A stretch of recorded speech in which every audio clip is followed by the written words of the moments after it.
بسم الله الرحمن الرحيم.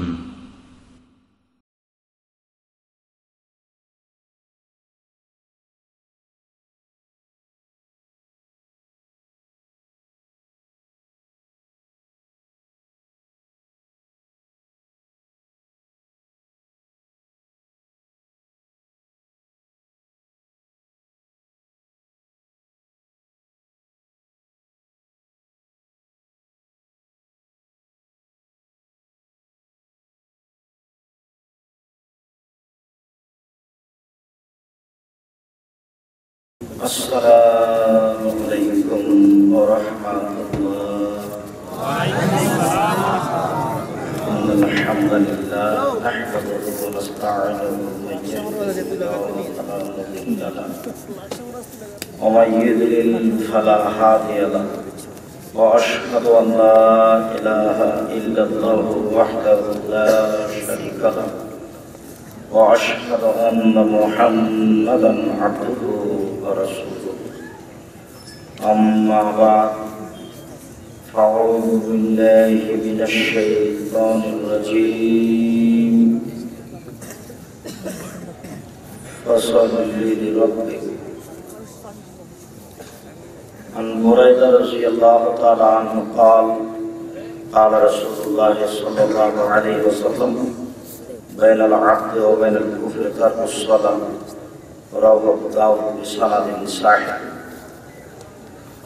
সম্মানিত উপস্থিতি, প্রশংসা আল্লাহর জন্য, শান্তি অবতীর্ণ হোক আল্লাহর রাসূলের উপর সাল্লাল্লাহু আলাইহি ওয়াসাল্লাম।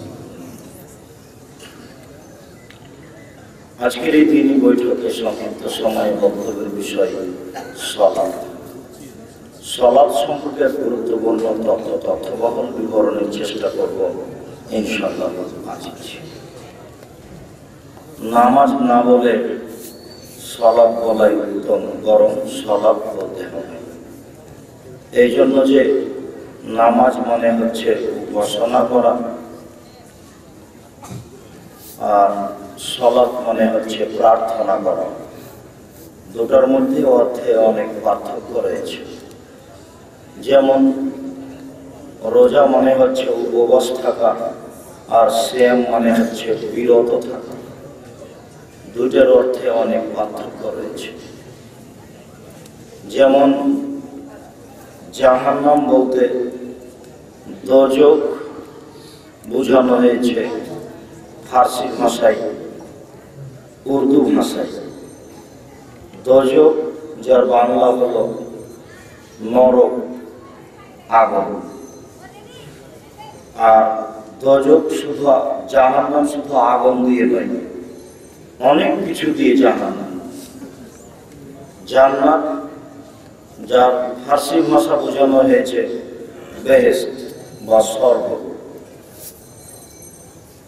স্বর্গ বলতে আনন্দের কিছু বোঝানো হয়েছে। আর জান্নাত বলতে এমন একটি জায়গা যেখানে মানুষের কোনোদিন প্রয়োজন থাকবে আর ব্যবস্থা থাকবে না, এরকম নয়। জান্নাত এমন একটা জায়গা যার সংজ্ঞাতে আল্লাহ তাআলা বলেছেন মা তাশতাহি আনফুসুকুম, তোমাদের আত্মা যা চায় তাই থাকবে। অনেক সময় জান্নাতের আলোচনা করলে নারীদের দাবি থাকে যে আপনার সাহেব পুরুষদের জন্য তো আপনি ৭৫-৭৩ জন নারীর কথা বলেন, কিন্তু নারীর কি থাকবে? এখানে তো আমাদেরকে অনেক ঘাটতি মনে হয়। তারা বাহ্যিকভাবে ভাবে যে আমাদের তো ঘাটতি হলো, আমাদের তো স্বামী একজনই থাকবে, কিন্তু তাদের তো স্ত্রী ৭২-৭৩ জন হয়ে গেল। তাহলে তারা এখানে বুঝে নিল যে আমাদের জন্য জান্নাতে মনে হয় কিছু ঘাটতি থেকে গেল। যদি কিছু ঘাটতি থেকে যায় তাহলে তার নাম জান্নাত নয়।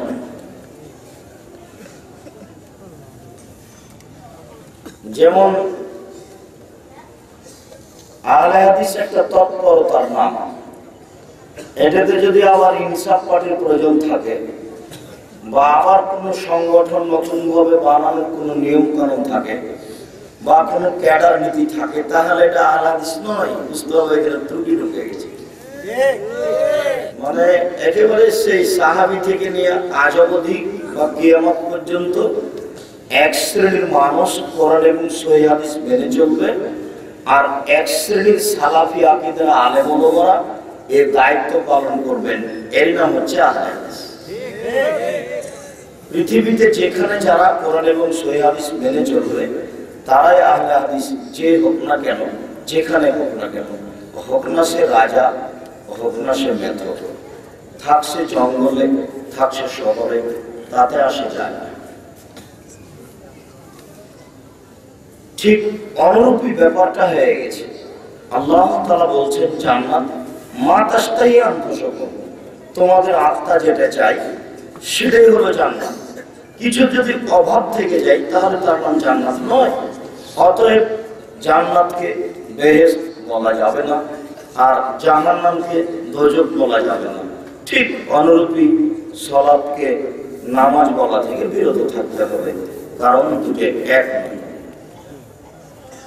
ঠিক অনুরূপী আল্লাহকে খোদা বলা যাবে না, যদি যে দুটোর মধ্যে অনেক অনেক অনেক পার্থক্য।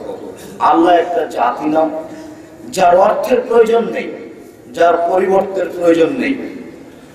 আর খোদা, খোদ মানে নিজে, আর মানে এসেছে, খোদা নিজে এসেছে।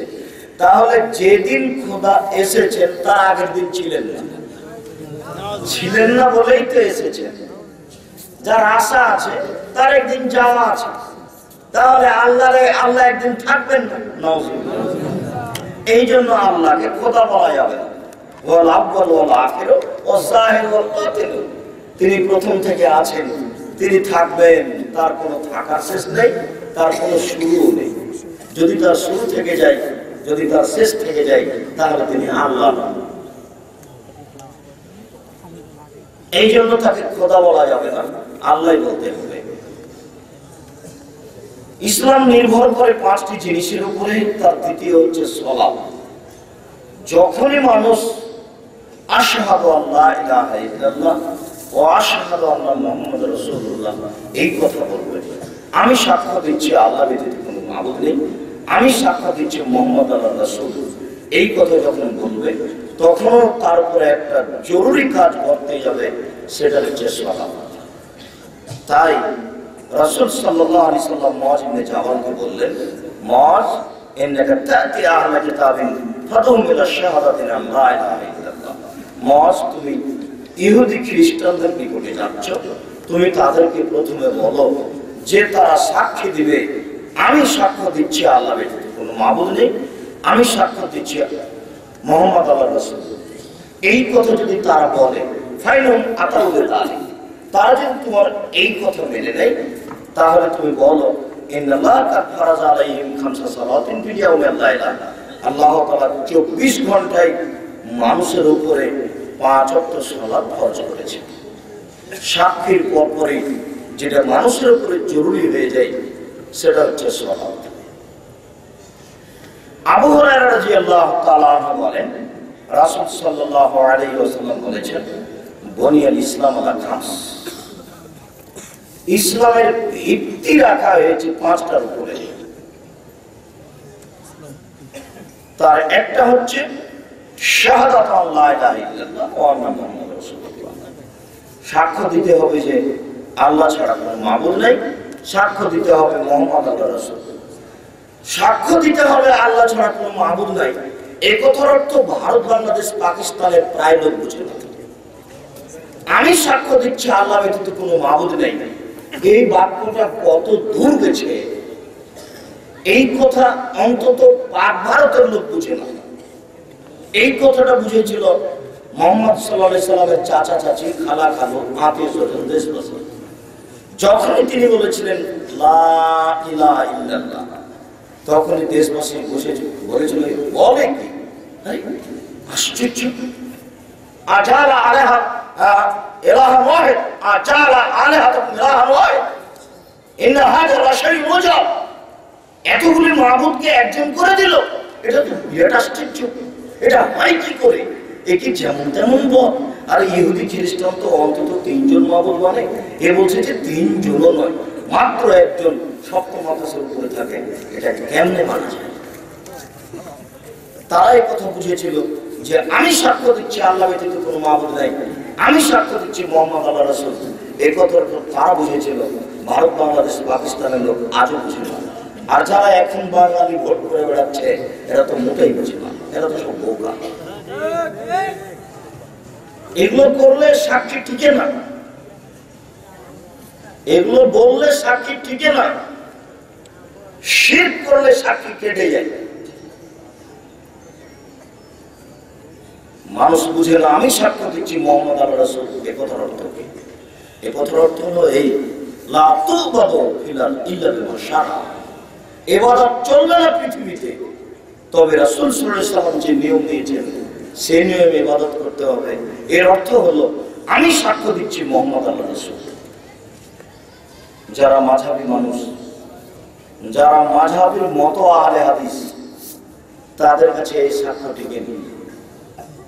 আহলে হাদিস হওয়ার পরেও মরা মানুষের জন্য কোরআন তেলাওয়াত করে, মানুষের সামনে কোরআন তেলাওয়াত করে, 2 আযান দেয়, আরো কত কি করে তার কোনো হিসাব নেই। এদের কাছে এই সাক্ষী টিকছে না। আসলে তারা প্রকৃত আহলে হাদিস নয়, কখন নিজেকে ভুলে গেছে। এরপরেই যেটা, সেটা হচ্ছে সালাত আদায় করা। ওমর রাদিয়াল্লাহু তাআলা আনহু বলেন, ইসতালা আলাইনা রাজুলুন শাদীদু বিজিস্তার সিয়াবে শাদীদু সারি নাসে। আমরা এইভাবে আল্লাহর রাসূলের পাশে বসেছিলাম, হঠাৎ একজন লোক আমাদের সামনে উপস্থিত হলো, যার গায়ে ছিল ধবধবে সাদা কাপড়, যার মাথায় ছিল কুচকুচে কালো চুল, লা ইউরা আলাইহা আসারুস সাফার ওয়া ইয়ারিফু আহাদুম মিন্না, তার গায়ে কোনো সফরের চিহ্ন ছিল না। যদি বাসে চড়ে থাকে কাপড় চোপড়ে একটু ভাঁজ ভাঁজ হবে, যদি রাস্তায় হেঁটে থাকে শরীর হাতে মুখে কিছু ধুলোবালি থাকবে, তাকে আমরা সফর বলে মনে করতে পারিনি, আর আমাদের কেউ চিনতেও পারে না। যদি পাশের হয় চিনতে পারবো, যদি দূরের হয় তাহলে মুসাফির মনে হবে। কেমন হয়ে গেল, আমরা কেউ চিনতেও পারি না, আবার মুসাফির বলে মনেও হয় না। কি যে বুঝলেন, বুঝতে পারলেন কিনা আপনারা? যদি কাছের হয়, বেশ বাড়িতে জামাটা পড়েছে একবারে ঝকঝক হয়ে আছে, কোনো দাগ নেই, ধুলোবালি নেই, মাথাতে চুল চিরুনি করা আছে, সুন্দর হয়ে আছে, কেন ওই ঘর থেকে বের হয়ে আসলেন, ওই তো সেই মুরব্বী। তা তো মনে হয় না, আমরা তো চিনতে পারি না, এলাকার নয় জন্য চিনি না। যদি দূর থেকে এসে থাকে তাহলে কিছু কাপড় চোপড় একটু ভাঁজ ভাঁজ থাকবে, একটু ধুলোবলি থাকবে, সেটাও মনে হয় না। হঠাৎ আমাদের সামনে এসে উপস্থিত হলেন, আমরা কেউ চিনতেও পারি না, মুসাফির বলে মনেও হয় না।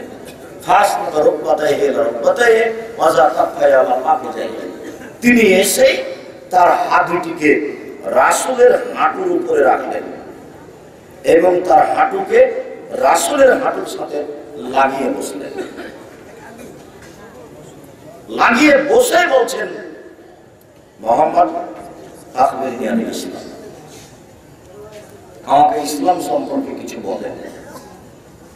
এটা মনে হচ্ছে যে উনি জানতে চাচ্ছেন, ছাত্র জানতে চাচ্ছেন। আল্লাহ রাসূল কিছু বললেন না, তুমি কে, কোথা থেকে এসেছো, এগুলো কিছু বললেন না। তিনি বললেন, ইসলাম হচ্ছে আনতা শাহাদা লা ইলাহা ইল্লাল্লাহ ওয়া আন্না মুহাম্মাদুর রাসূলুল্লাহ ওয়া তুকিমুস সালাত ওয়া তুতিয়াস যাকাত ওয়া তাসুমা রমাজান ওয়া তাহাজ্জুদ বাইত ইস্তাতা ইলাইহি সাবিলা। জিজ্ঞাসাকারী জিজ্ঞাসা করলেন, উত্তরদাতা মুহাম্মদ সাল্লাল্লাহু আলাইহি ওয়াসাল্লাম উত্তর দিয়ে দিলেন যে সাক্ষ্য দিতে হবে আল্লাহ ব্যতীত কোনো মাবুদ নেই, সাক্ষ্য দিতে হবে মুহাম্মদ আল্লাহর রাসূল, এরপরে সালাত আদায় করতে হবে, এরপরে যাকাত দিতে হবে, এরপরে ক্ষমতা থাকলে হজ করতে হবে। তখন জিজ্ঞাসাকারী বলছেন, সাদা কথা, হ্যাঁ ঠিক বলেছেন। তখন ওমর রাদিয়াল্লাহু তাআলা বলছেন, কাজে বলো এসআলো ইসাদকু, ব্যাপারটা কি? আমরা আশ্চর্য হয়ে গেলাম, জিজ্ঞাসাকারী জিজ্ঞাসা করেন আর জিজ্ঞাসা শেষ হলে আবার বলেন ঠিক হয়েছে, এ আবার কেমন কথা? জিজ্ঞাসাকারী যখন প্রশ্নের উত্তর শুনবেন তখন এভাবে বলবেন, হ্যাঁ হ্যাঁ আচ্ছা আচ্ছা আচ্ছা ঠিক আছে। তাহলে বুঝবো যে জিজ্ঞাসাকারী জানেন না, তাই জানবেন। কিন্তু বলা শেষ হলে জিজ্ঞাসাকারী বলছেন, হ্যাঁ ঠিক বলেছেন। আমরা তো অবাক হলাম। এবার জিজ্ঞাসাকারী বলছেন, ঈমান সম্পর্কে বলেন। তখন উনি বলছেন, আনতুমিনা বিল্লাহি ওয়া মালাইকাতিহি ওয়া কুতুবিহি ওয়া রুসুলিহি ওয়া তু'মিনা বিল কাদরি খাইরিহি ওয়া শাররিহি। হ্যাঁ, ঈমান হচ্ছে আল্লাহকে বিশ্বাস করতে হবে, সাহাবায়ে রাসূলকে বিশ্বাস করতে হবে, ফেরেশতাকে বিশ্বাস করতে হবে, ভাগ্যকে বিশ্বাস করতে হবে, ভালো আর মন্দ, পরকালকে বিশ্বাস করতে হবে। তখন বলছেন, সাদাকাত, আপনি ঠিক বলেছেন। এরপরে তিনি বললেন, আখবিরনি আনিল ইহসান, একনিষ্ঠতা সম্পর্কে বলেন, একমুখী হয়ে খালেস অন্তরে ইবাদত করা সম্পর্কে বলেন। তখন আল্লাহ রাসূল বললেন, আনতা আবুদাল্লাহ কান্নাকা তারাহু ফাইন লাম তাকুন তারাহু ফাইন্নাহু ইয়ারাকা। আপনি ইবাদত করবেন যেন আপনি আল্লাহকে দেখছেন। এই ছেলে, এখনো তোমাদের ওখানে চলাচল বন্ধ হলো না কেন?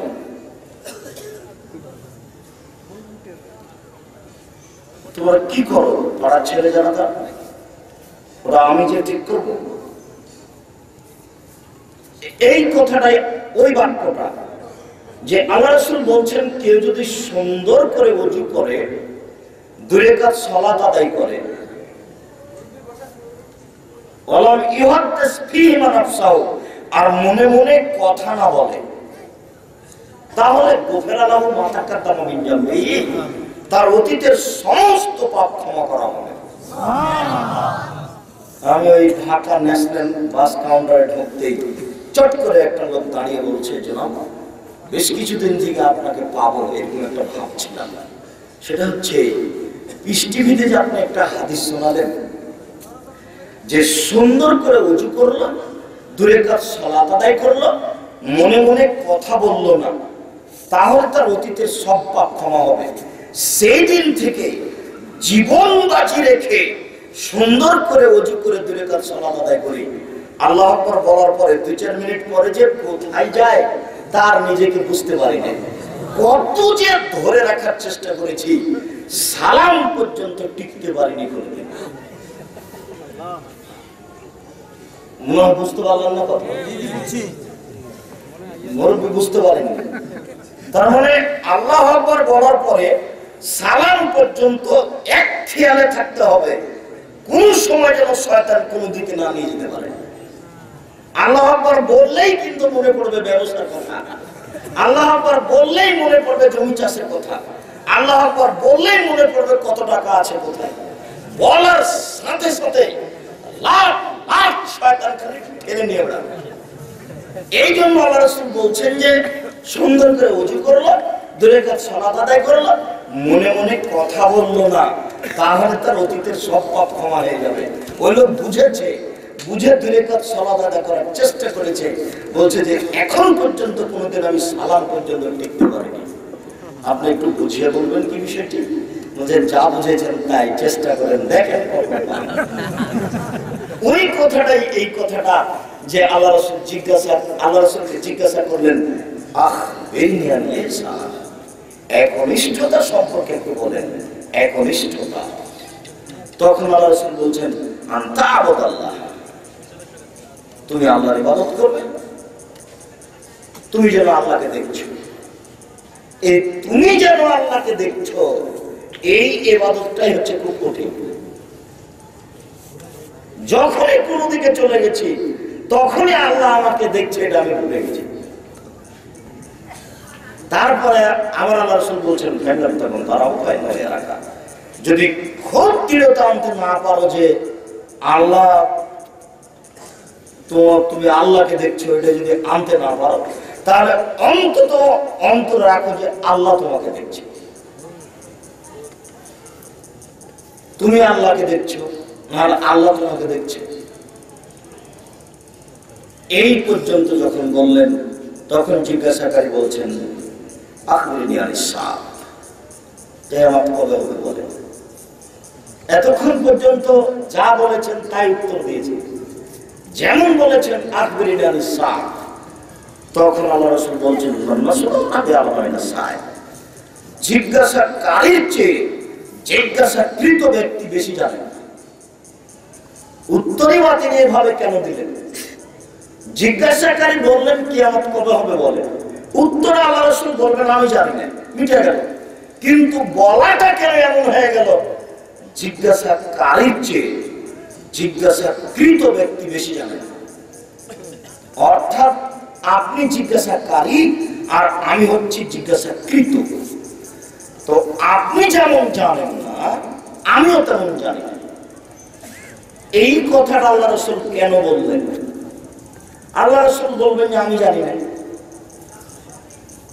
শুনেন, এইরকমই একদিন ঈসা আলাইহিস সালাম জিবরাইলকে বলেছিলেন, ঈসা আলাইহিস সালাম জিবরাইলকে বলেছিলেন, জিবরাইল বলো তো কিয়ামত কবে হবে? তখন এই জিবরাইল যে বাক্যটা বলেছিলেন ওই বাক্যটা আজকে আল্লাহ রাসূল বললেন। বুঝতে পারেননি? একদিন ঈসা আলাইহিস সালাম জিবরাইলকে বলেছিলেন যে কিয়ামত কবে হবে। জিজ্ঞাসা করেছিলেন ঈসা আলাইহিস সালাম জিবরাইলকে যে কিয়ামত কবে হবে। তখন জিবরাইল বলেছিলেন মান মাসউলু আনহা বিআলামিন নাসায়, জিজ্ঞাসাকারীর চেয়ে আমি জিজ্ঞাসাকৃত বেশি জানি না। এখন আবার জিবরাইল জিজ্ঞাসা করেছেন আমাদের নবী মুহাম্মদ সাল্লাল্লাহু আলাইহি ওয়াসাল্লাম। তখন আমাদের নবী মুহাম্মদ সাল্লাল্লাহু আলাইহি ওয়াসাল্লাম জিবরাইল যে বাক্য বলেছিলেন সেই বাক্য পাল্টে ফেরত দিলেন। এই জন্য এভাবে বলা যাচ্ছে। তখন জিজ্ঞাসাকারী বললেন আচ্ছা ঠিক আছে, আপনিও যেমন জানেন না আমিও তেমন জানি না কথা, তাই তো? এবার আপনি বলেন তাহলে আখবিরিনা আমার দেহা, কিছু চিহ্ন বলেন, নিদর্শন। তখন আল্লাহ রাসূল বলেন হ্যাঁ তা বলতে পারি। আনতালে তারা মাতরা বাধা, যেদিন দাসী মালিককে জন্ম দিবে সেদিন কিয়ামত হবে।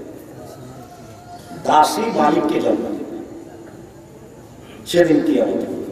একই কথা, দাসী মালিককে জন্ম দিবে মানে ছেলেরা যেদিন মায়ের সাথে আচরণ করবে দাসীর মতো, কাজের মেয়ের মতো।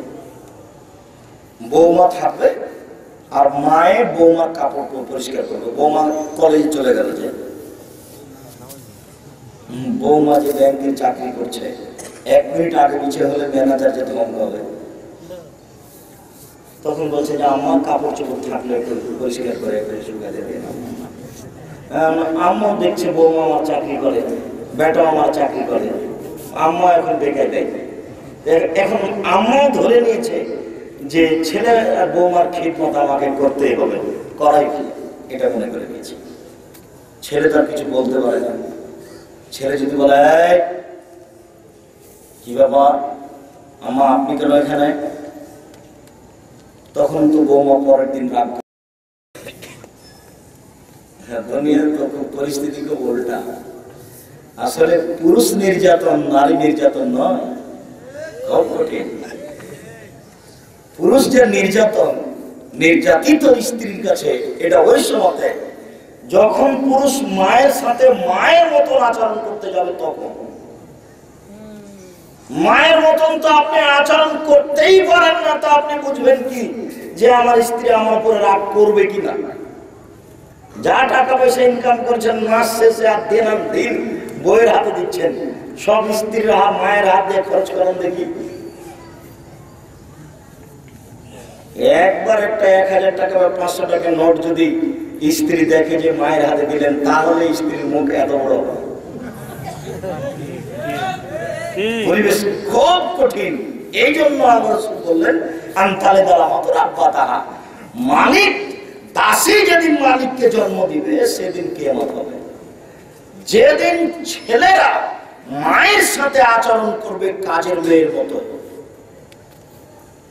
কথাতে কর্মে, সেদিন কিয়ামত হবে। অন্তরাল হুফাতান ওরাতাল আলাতারিয়া শায়াতাল ওরাতুনিয়া। আর আপনি দেখবেন যে বিলের ধারে, পুকুর পাড়ে খালি পায়ে গামছা পরে ছাগল চড়াচ্ছিল, তারাই প্রাসাদ বানাবে, তখন কিয়ামত হবে। আর দেখবেন খালি পায়ে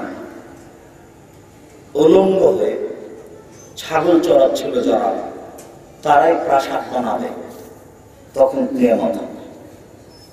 কয়দিন আগে তুলাগাঁয়ের ওই দিকে বাড়ি ছিল বিলের ধারে, ছাগল চড়াতো।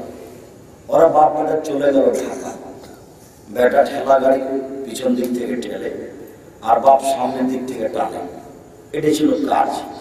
কিভাবে হঠাৎ করে শোনা গেল যে তারা ঢাকাতে বাড়ি করেছে, তাই নাকি 10 টাকা, তাই এখন এমপি, তাই এখন মন্ত্রী, তাই এখন দেশ চালায়।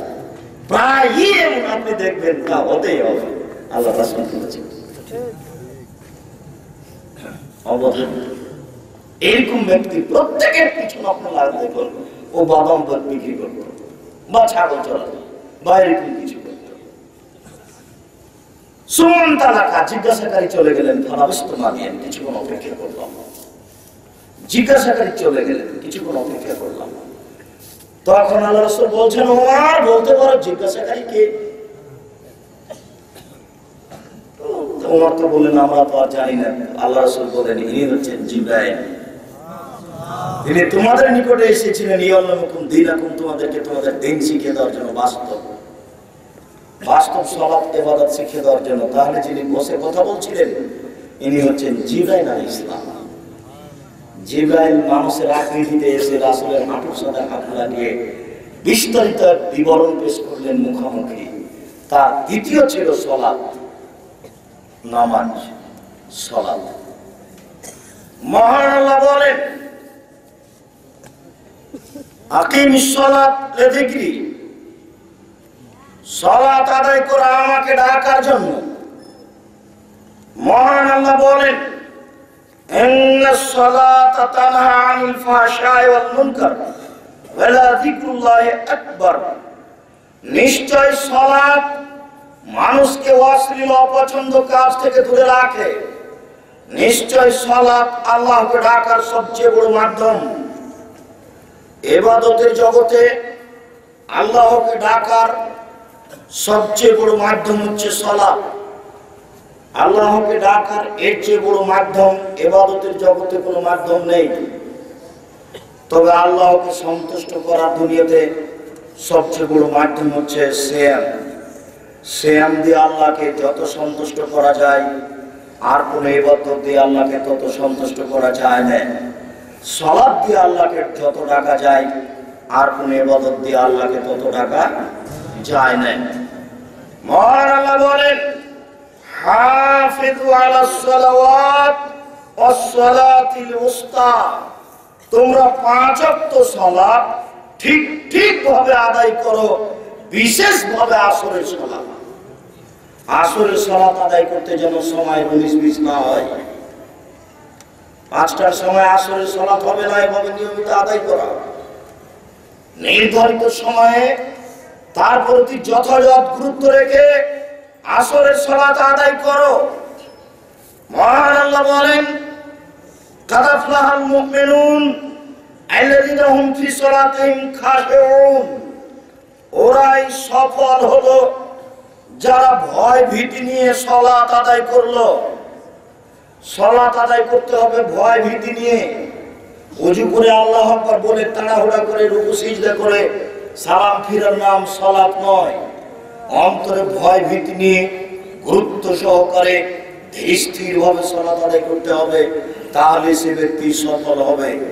তাই মহান আল্লাহ আমাদের নবীকে আদেশ করেন, ফাসাল্লি লিরাব্বিক, আপনি আপনার প্রতিপালককে সন্তুষ্ট করার জন্য সালাত আদায় করুন। এমন ভাবে সালাত আদায় করুন যাতে করে আপনার প্রতিপালক সন্তুষ্ট হয়ে যান।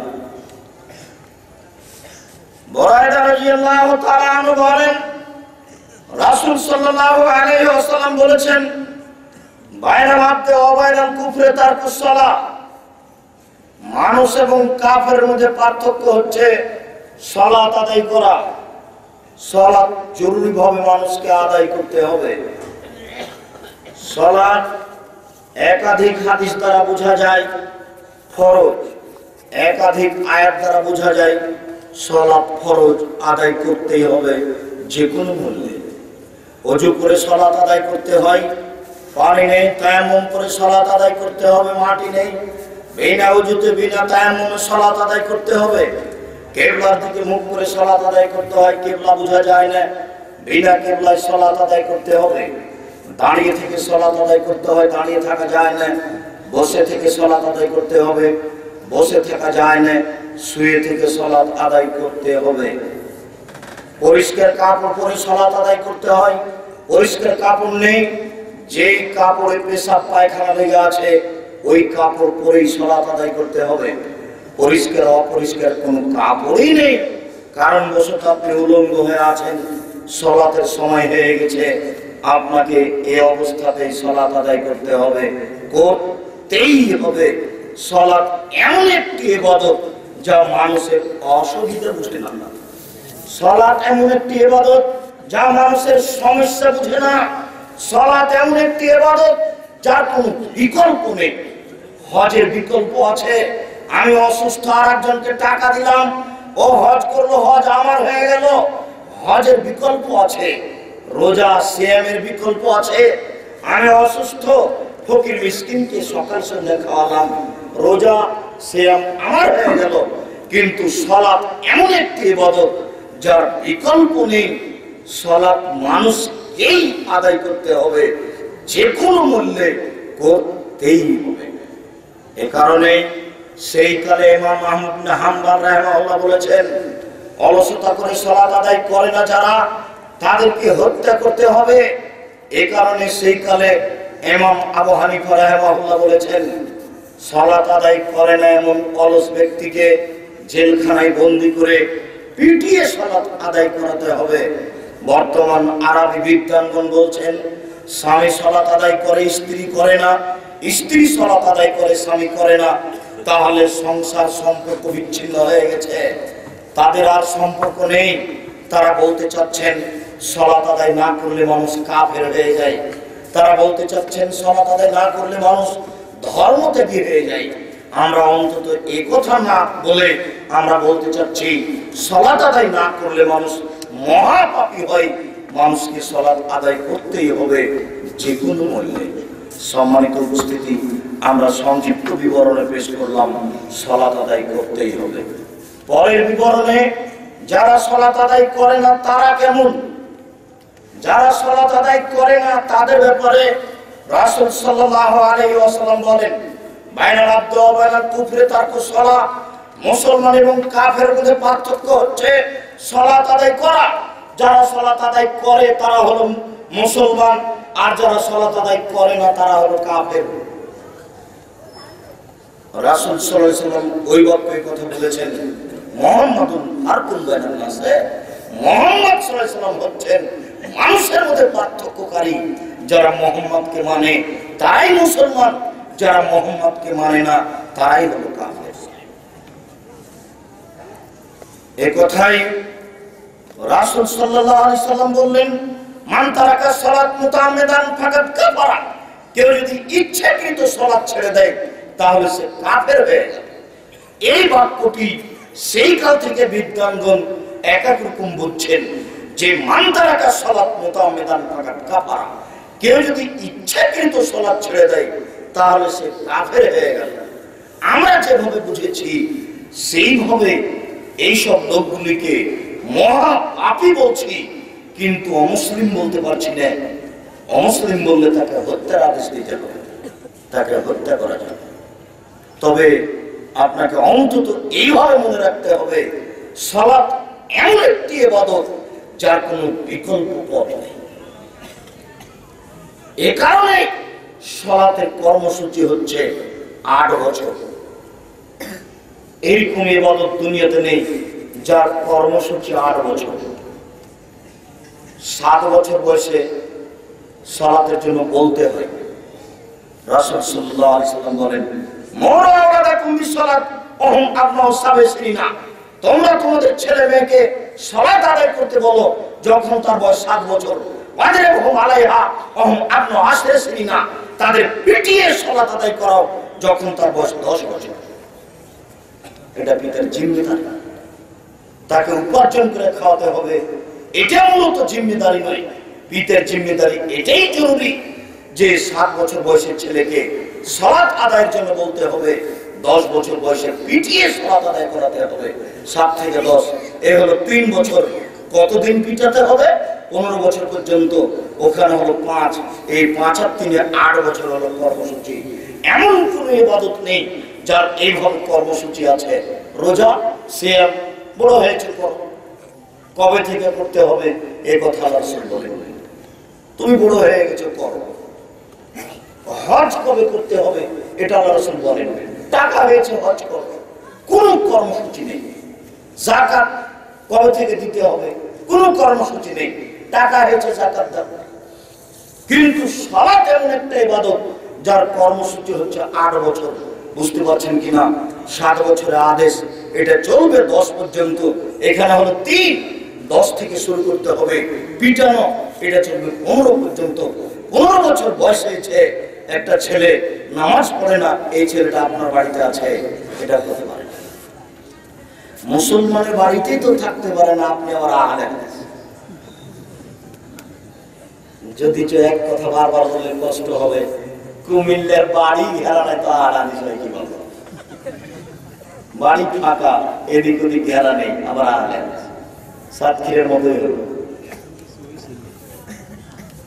এখন আর সেই দিন নাই, সব বাড়ি ঘেরা। না, সব বাড়ি ঘেরা নয়। কুমিল্লা, ফরিদপুর, খুলনা প্রায় এক। এদিকে একটা ঘর, ওদিকে একটা ঘর, মধ্যে গরুর গাড়ির রাস্তা। এটা আহলে হাদিসে ভাবে থাকা যাবে না। 7 বছর বয়সের ছেলে নামাজ পড়ে না, ও আহলে হাদিসের কথা মিথ্যে। 15 বছর বয়সের ছেলে সালাত আদায় করে না, এ কথা মিথ্যে। বাপ আছে, এ কথা ঠিক নয়। বাপ আছে, সালাত আদায় করে, এটাই ঠিক। এটা একটা অসম্ভব ব্যাপার, এটা হতেই পারে না। 15 বছর বয়সে একটা ছেলে সালাত আদায় করে না, পিতা বেঁচে আছে, এটা হতেই পারে না। 15 বছর বয়সে একটা মেয়ে সালাত আদায় করে না, তার পিতা বেঁচে আছে, এটা হতেই পারে না। তাহলে পিতা মুসলমানই নয়, আহলে হাদিস তো বহু দূরের কথা। পিতা বুঝতেই পারে না যে পিতা কাকে বলে, ও মুসলমানই নয়, আহলে হাদিস তো দূরের কথা। আহলে হাদিস তো ভাবাই যায় না। সালাত একটা ভিন্ন ধরনের ইবাদত। আবু হুরায়রা রাদিয়াল্লাহু তাআলা আনহু বলেন, রাসূল সাল্লাল্লাহু আলাইহি সাল্লাম বলেছেন, উমিরতু মুকাতিলান নাস হাত্তা ইয়াকুলু লা ইলাহা ইল্লাল্লাহ ওয়া ইকিমুস সালাত ওয়া ইউতুজ যাকাত ফামান ফাআলু আসামা মিন্নি দিমাহু ওয়া আমওয়ালাহু। আল্লাহ রাসূল বলেন, আমাকে আদেশ করা হয়েছে আমি মানুষকে বলবো, তারা বলবে লা ইলাহা ইল্লাল্লাহ ওয়া আন্না মুহাম্মাদুর রাসূলুল্লাহ, এরপরে তারা সালাত আদায় করবে, এরপরে তারা যাকাত দিবে। যদি এইরূপ করে তাহলে তাদের অর্থ সম্পদ নিরাপদে, তাদের রক্ত নিরাপদে। তাহলে যারা সালাত আদায় করে না, তাদের রক্ত নিরাপদে নয়, তাদের সম্পদ নিরাপদে নয়। অত্র হাদিসের বিবরণ অনুযায়ী সেই কালে ইমাম আহমদ বিন হাম্বল রাহিমাহুল্লাহ বলেছেন, যে সালাত আদায় করে না তাকে হত্যা করতে হবে। যে সালাত আদায় করে না তার জমি জায়গা অর্থ সম্পদ লুটে নেওয়া যায়। যে সালাত আদায় করে না তার জমি জায়গা লুটে নেওয়া যায়। যে সালাত আদায় করে না তার দোকানপাট লুটে নেওয়া যায়। এই জন্য তো কেতাল পার্টি মনে করছে যে এদেশে ব্যাংকে যত টাকা আছে সব আমাদের। আমাদের ক্ষমতা নেই বলে লুটে নিতে পারিনি, সুযোগ আসলেই লুটে নিব। না, তা নয়। এই বিষয়ে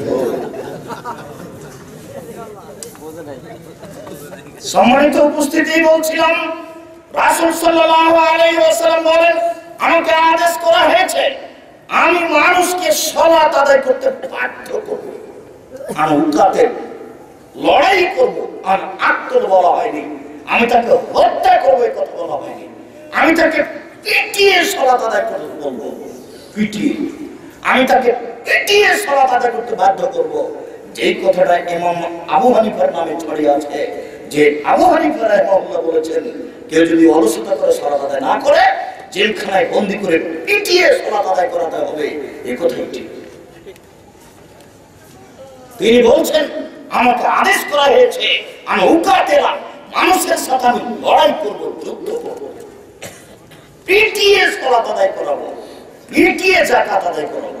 যাকাতের ব্যাপারে তো স্পষ্ট বলে রেখেছে,